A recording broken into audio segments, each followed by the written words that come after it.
watching Breakfast with Charlie States and Naga Monchetti. Good morning. Here's a summary of today's main stories from BBC News. People intending to protest in London today will have to be off the streets by 5 o'clock this afternoon.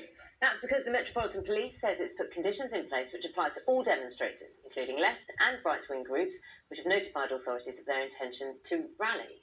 Senior officers have again urged people to stay away while coronavirus rules remain in place.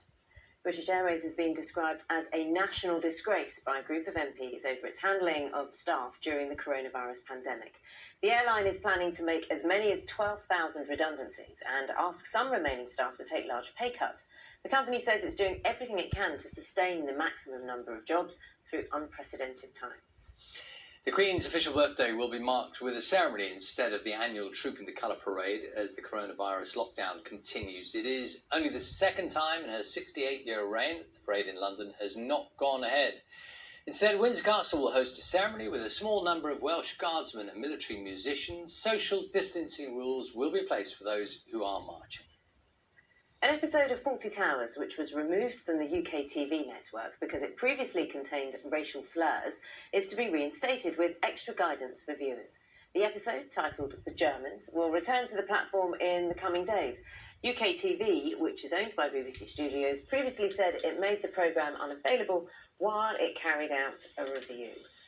Time now is 7:35. You'll probably be aware by now it's the time of day when we catch up with one of the very hard-working GPs. And today, another one comes to our surgery, another regular, Dr. Amir Khan, a regular visitor to the Breakfast Sofa surgery. Good morning to you, joining us from Leeds. How are you?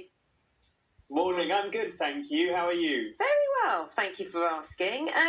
You run a practice in Bradford, don't you? And one of the things that we've been talking about a lot is the risk assessment story when it comes to those in black and ethnic minority groups and testing. What are your thoughts on this in this assessment?